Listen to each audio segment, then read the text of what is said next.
Richard Morgan stood at the floor-to-ceiling windows of his penthouse on the 85th floor, watching the sunset paint Manhattan's skyline in hues of amber and gold. His reflection stared back at him. Immaculate Tom Ford suit, carefully styled silver-streaked hair, and eyes that carried the weight of countless solitary evenings. The city sprawled beneath him like a glittering tapestry, each light representing lives intertwined in ways his never seemed to be. His fingers traced the cool glass, leaving momentary marks that faded like the fleeting connections he'd made throughout his life. At 45, Richard had amassed a fortune that made him the envy of Wall Street. His investment firm, Morgan Capital, had weathered financial storms that sank lesser companies, and his intuition for market trends had become almost legendary among his peers. The penthouse around him was a testament to his success. A carefully curated collection of modern art adorned the walls, each piece worth more than most people's annual salary. The furniture, a blend of mid-century modern and contemporary pieces, had been selected by the city's most exclusive interior designer. Even the air seemed rarefied, filtered through a state-of-the-art system that kept the space at a perfect temperature year-round. Yet as he turned away from the window, the emptiness of the space seemed to mock him. The soft whir of the climate control system was his only companion, a mechanical lullaby that accompanied his evenings. He moved to the kitchen, his footsteps echoing on the marble floors. The space was immaculate, not because of regular use, but because it rarely saw any activity beyond his morning coffee ritual. Opening a bottle of Bordeaux that cost more than some cars, Richard couldn't help but remember his assistant's words from earlier that day.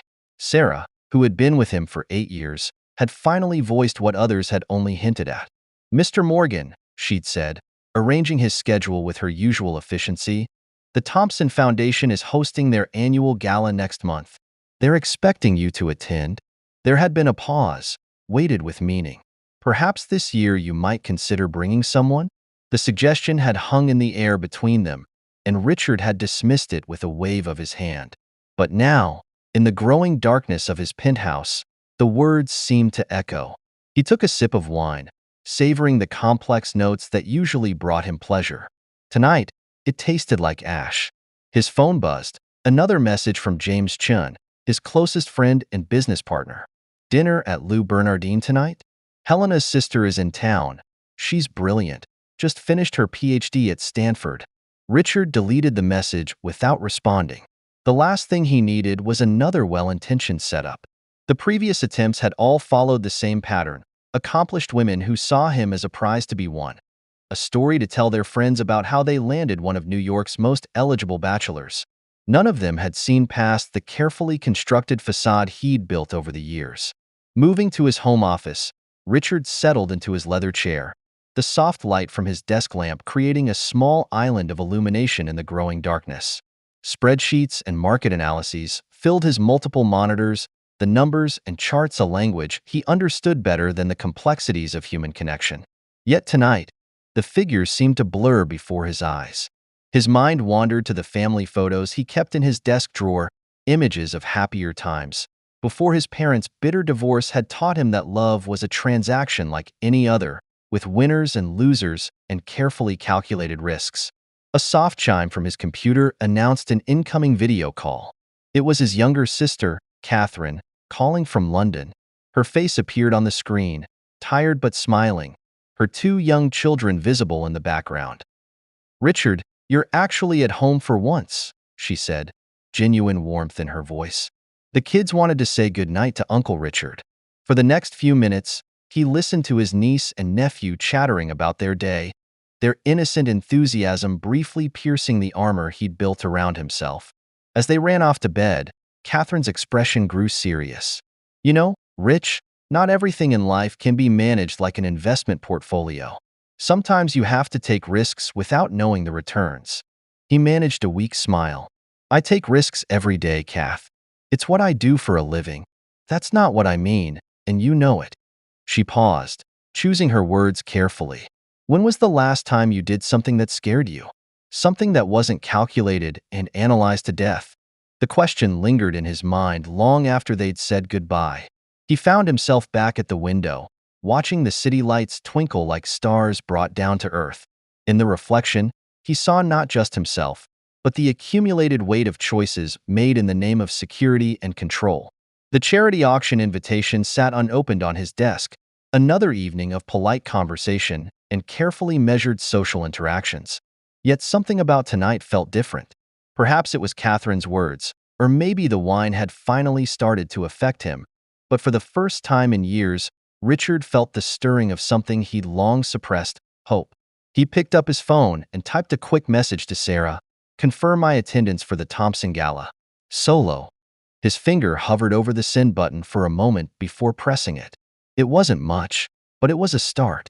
As he prepared for bed that night, in his meticulously organized bedroom with its view of the city, Richard couldn't shake the feeling that something was about to change. He didn't know then that in a few weeks' time, at that very charity auction, he would meet someone who would shatter every carefully constructed wall he'd built around himself. Someone who would teach him that the greatest risks in life often come with rewards that no spreadsheet could quantify. The night deepened around him, and for once, the silence of his penthouse felt less like a shield and more like a chrysalis, a space of transformation waiting to begin. As he drifted off to sleep, the city lights painted patterns on his ceiling, like possibilities waiting to be explored. The Thompson Foundation's annual charity auction was in full swing when Richard first saw her. Unlike the younger women who typically circulated at these events, Sophia Lambert carried herself with a quiet dignity that seemed to part the crowd around her. Her silver hair was elegantly styled, and her deep blue dress seemed to catch every light in the room, creating an aura of sophisticated mystery. Richard found himself watching her from across the room as she examined a painting up for auction, a modern piece that he'd been considering bidding on himself. Unlike others who merely glanced at the artwork before moving on to network, she stood still, completely absorbed in the canvas. Her head tilted slightly, and he could see her lips move as if in silent conversation with the piece. James appeared at his elbow, a knowing smile on his face. "I see you've noticed Sophia. She's on the Foundation's board, joined about a year ago. Brilliant mind for philanthropy, from what I hear." Before Richard could respond, James was already steering him toward her. The introduction was brief, but something in the way she met his gaze, direct, unafraid, with a hint of amusement, caught him off guard. Her hand, when she offered it, was warm and strong. "Mr. Morgan," she said, her voice carrying traces of an accent he couldn't quite place. "I've heard much about your work in sustainable investment, though I must admit, I'm more interested in your thoughts on this particular piece." She gestured to the painting she'd been studying. What followed was unlike any conversation Richard had experienced at these events. Sophia's insights into the artwork were profound, but it was the way she listened that struck him most. When he shared his own interpretation, she considered his words carefully, building on them rather than waiting for her turn to speak. The evening flew by, and Richard found himself bidding on the painting almost without thinking. When he won, Sophia's smile held a touch of something that looked like destiny. "Now you'll have to invite me to see how it looks in its new home," she said, with a directness that both thrilled and terrified him. That first evening turned into a series of meetings that defied conventional dating norms. They met at museums during off hours, had long discussions over coffee in hidden cafes, and walked through Central Park in the early morning when the city was still waking. Sophia's age, she was 15 years his senior, became irrelevant in the face of their deepening connection. Their conversations ranged from art to philosophy, from business ethics to personal dreams. Sophia spoke of her travels, of years spent in various corners of the world, though she remained curiously vague about specific details.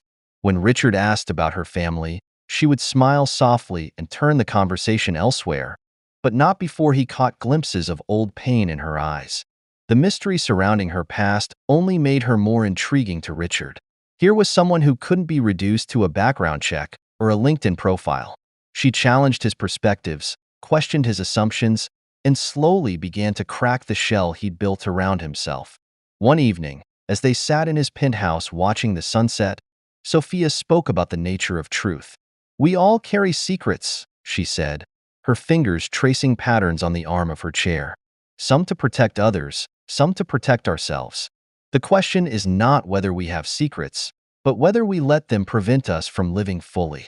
Richard found himself sharing things he'd never told anyone about his parents' divorce, about the loneliness of success, about his fear of ending up like his father, wealthy but emotionally bankrupt. Sophia listened with a depth of understanding that seemed to come from personal experience. The weeks turned into months, and Richard noticed changes in himself.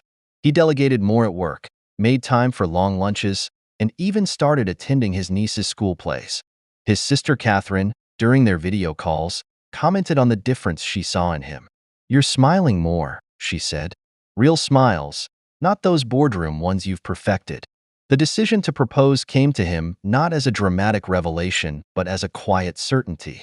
He found himself consulting with jewelers, not for the biggest diamond, but for something that would match Sophia's understated elegance. The ring he chose was vintage, a delicate Art Deco piece that seemed to carry its own history. The proposal itself was nothing like he'd planned. They were in his penthouse, the same painting they'd first discussed at the auction hanging on the wall behind them. Richard had arranged for an elaborate dinner to be prepared by a private chef, had planned every detail, but the words came tumbling out over morning coffee instead. "Marry me," he said simply, reaching for her hand across the breakfast bar. "I know it might seem sudden or unconventional, but—" Sophia's hesitation was brief but noticeable. Something flickered across her face. Fear? Regret? Before being replaced by a smile that didn't quite reach her eyes. "Yes," she said softly. "But Richard, there are things you should know." He stopped her with a kiss, not wanting anything to break this moment. "Whatever it is, we'll face it together." The news of their engagement spread quickly through New York's social circles. Richard's world erupted in a flurry of congratulations and barely concealed surprise. The age difference became a topic of whispered conversation at charity events and business lunches, but Richard found himself impervious to the gossip. Wedding preparations began immediately, with Richard insisting on sparing no expense. Sophia participated in the planning with a kind of detached grace, agreeing to most suggestions while occasionally steering things towards simpler, more elegant choices. It was during this time that Richard received a call from his cousin Laura, whom he hadn't spoken to in years. Her voice on the phone was hesitant but determined. "I heard about your engagement," she said. I'd like to come to the wedding, if that's all right." Richard agreed, touched by the gesture of reconciliation. He mentioned it to Sophia that evening, and for a moment, he thought he saw her pale slightly. But then she smiled and said something about family being important, and he dismissed the observation as a trick of the light. As the wedding date approached, Richard noticed subtle changes in Sophia. She seemed more distant, more preoccupied. When he asked if everything was all right, she would smile and blame it on wedding stress. But there was something in her eyes that spoke of deeper troubles.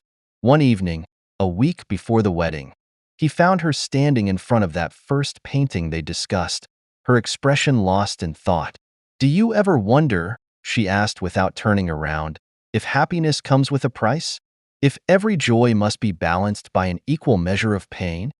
Before he could respond, she turned and kissed him with an intensity that both thrilled and worried him. It felt like a goodbye, though he didn't understand why at the time. The wedding venue, a historic estate in upstate New York, was transformed into a fairy tale setting. Ancient trees were draped with thousands of lights, creating a canopy of stars. The air was filled with the scent of roses and the soft sounds of a string quartet. As Richard stood at the altar, watching guests fill the seats, he caught sight of Laura arriving. She looked different from how he remembered her, older, more serious. She took a seat near the aisle, her eyes scanning the crowd with an intensity that seemed out of place. The wedding march began, and all thoughts fled from Richard's mind as Sophia appeared at the end of the aisle. She was breathtaking in a vintage-inspired gown that seemed to float around her. But as she walked toward him, he noticed her steps were less sure than usual, her smile more strained. It wasn't until she was halfway down the aisle that everything changed. Laura stood up, her face a mask of shock and recognition. "Marina," she whispered. But in the hushed atmosphere of the ceremony, the name carried clearly through the air. Sophia stopped walking. For a moment, time seemed to freeze. Then Laura's voice came again, stronger this time. "I need to speak with the bride. Now." And just like that, The perfect day that Richard had planned so carefully began to unravel, revealing secrets that would change everything he thought he knew about love, trust, and the woman he thought he was about to marry. The silence that fell over the gathered guests was absolute, broken only by the continued soft strains of the string quartet, whose members hadn't yet realized the gravity of the situation unfolding before them. Sophia, or Marina, as Laura had called her, stood frozen in the middle of the aisle, her bouquet trembling slightly in her grasp. The vintage lace of her gown caught the afternoon light, creating patterns that seemed to shift and change like the truth itself.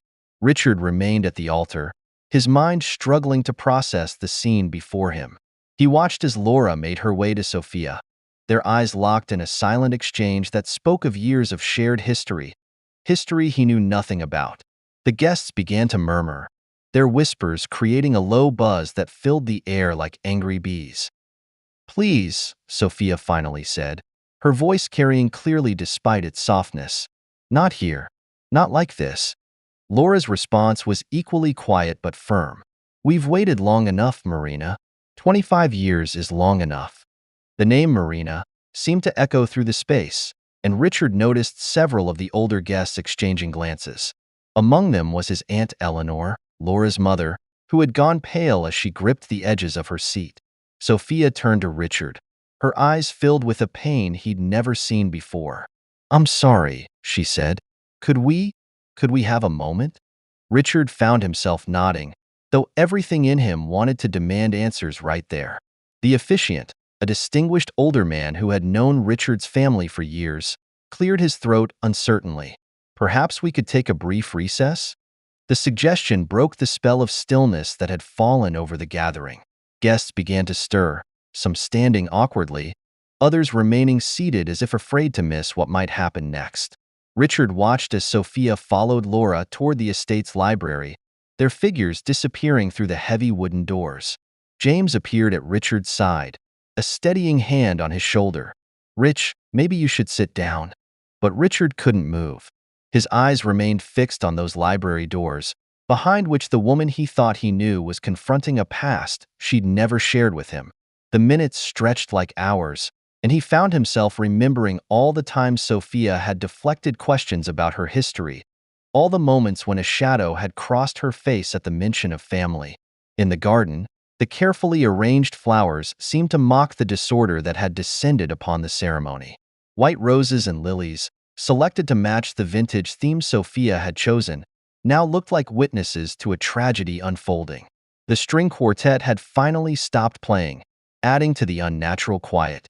Catherine made her way to her brother, her face etched with concern.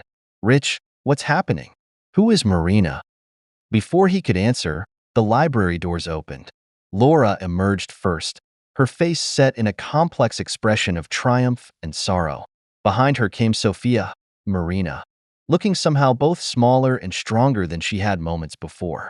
"I think," she said, addressing the gathered guests, but looking directly at Richard, "that I owe everyone an explanation." Marina moved to the center of the gathering, her wedding dress catching the late afternoon light that streamed through the estate's tall windows. The silence that had fallen was expectant, heavy with decades of unspoken truths. "25 years ago," she began, her voice steady despite the tremor in her hands, "I was Marina Blackwood, and I was part of this family." Her eyes swept across the gathering, lingering on the older members who had begun to show signs of recognition. "I was Richard's Aunt Eleanor's sister-in-law, married to her brother James Blackwood." The revelation sent a ripple through the crowd.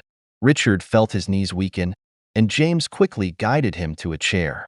His mind raced, trying to reconcile the woman he loved with this new information. He had been too young to remember his Uncle James or his wife. They had vanished from family gatherings long before he was old enough to form lasting memories. James was. Marina's voice caught for a moment. "James was involved in things that none of us understood at the time. When I discovered the truth about his business dealings, about the people he'd hurt, I knew I had to make a choice." Laura stepped forward, her earlier anger now tempered with something like understanding. "She came to me first," Laura explained, addressing Richard directly. "I was only 16, but I knew something was wrong. Marina showed me documents, evidence of what my uncle had done. Your uncle was laundering money for some very dangerous people, Marina continued, her accent, which Richard had never quite been able to place, now carrying clear traces of her original Boston upbringing. When I threatened to go to the authorities, she closed her eyes, gathering strength. He made it clear that my safety, and the safety of everyone I loved, depended on my silence. Eleanor stood suddenly, her face ashen. All these years, she whispered. We thought you'd abandoned him. The police said. The police were paid to look the other way, Marina replied gently. I had to disappear. The FBI helped me create a new identity, but the price was that I could never contact anyone from my past life again. Not even to explain. Richard watched as understanding dawned on his aunt's face, followed by a wave of grief so profound it made her sway on her feet. Several relatives rushed to support her. James died 3 years ago, Laura said into the silence that followed. In prison, though not for his original crimes. The statute of limitations had run out on those, but his past caught up with him eventually. Marina, Sophia, turned to Richard, tears now flowing freely down her face. I never meant to fall in love with you, she said softly. When I came back to New York, I thought enough time had passed. I took a position with the Thompson Foundation because I wanted to do some good, to make up for all the years of silence. Meeting you, it wasn't part of the plan. Richard stood slowly, his world still spinning. Why didn't you tell me? How could I? She asked, her voice breaking. How do you tell someone you're falling in love with that you're technically their aunt by marriage? That you've been living under an assumed name? That your very presence in their life might stir up decades of painful family history? The sun had begun to set, casting long shadows across the estate's grounds. The carefully planned evening reception would have been beginning now, with its elegant dinner and orchestral entertainment. Instead, the gathered guests watched as decades of family secrets unraveled before them. When Laura confirmed she was coming to the wedding, Marina continued, I knew it was over. She was old enough to remember me, to recognize me. I should have called it off then, but I? She looked at Richard, her eyes pleading for understanding. I couldn't bear to hurt you, and selfishly, I couldn't bear to let you go. Richard moved toward her, his steps measured and deliberate. The guests seemed to hold their collective breath.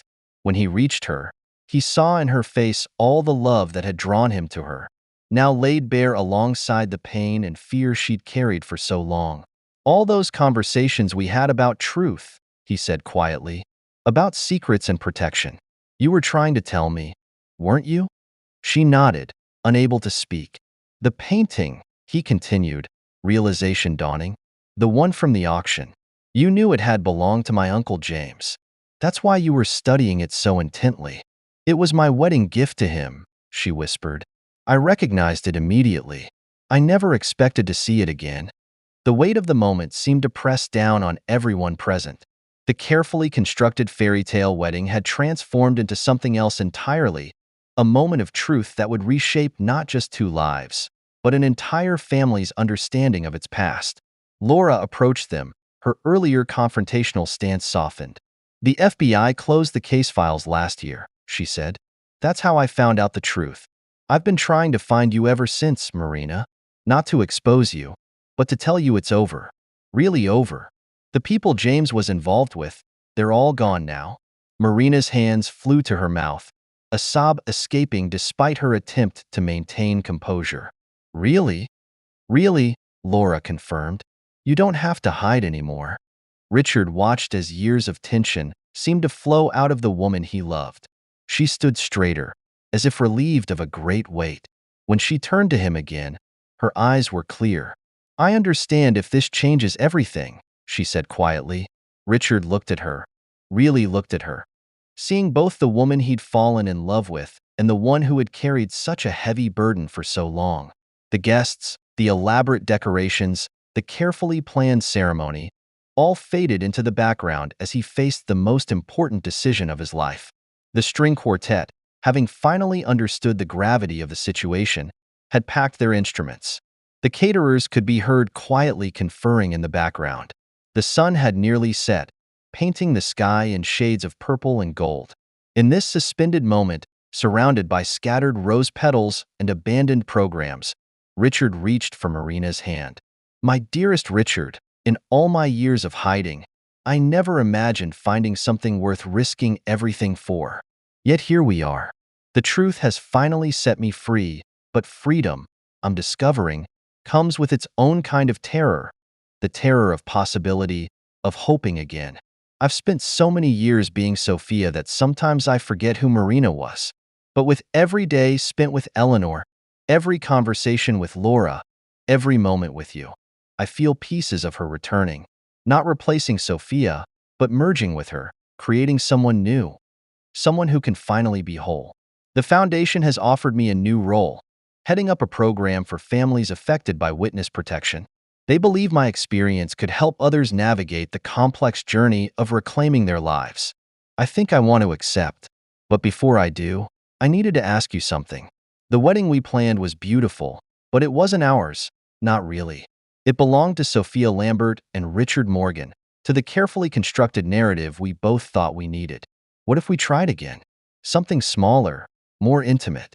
A ceremony that celebrates not just love, but truth, resilience, and the beauty of second chances. This time, I would walk down the aisle as Marina, carrying all my past with me, knowing that you see and accept every part of who I am. With all my love, Marina. Richard read the letter twice, then reached for his phone. Instead of texting a response, he dialed her number. Some moments demanded the immediacy of a voice. Yes, he said when she answered. To everything. To all of it. 3 months later, they gathered in Eleanor's garden. The guest list was small. Only those who had been in the library that night, plus a few others who had earned their place in the story since then. Marina wore a simple blue dress that made her eyes shine, and Richard couldn't stop smiling. Laura served as officiant, her legal training put to new use.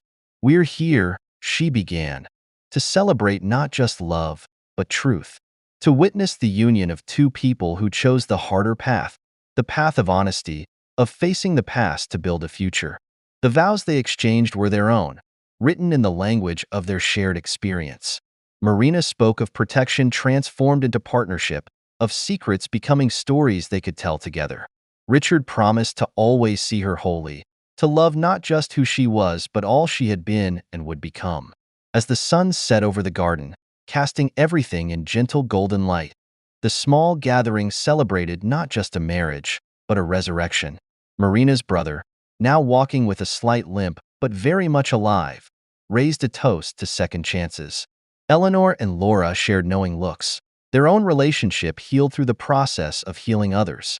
The Foundation's new program flourished under Marina's leadership, becoming a model for how to help families rebuild after years of separation. Richard found himself drawn into the work, his business acumen helping to expand its reach. Together, they built something neither could have imagined alone, a legacy of truth and transformation. Years later, when asked about their unusual story, they would share a smile before Marina would say, "Sometimes the most beautiful truths are the ones we have to fight hardest to tell."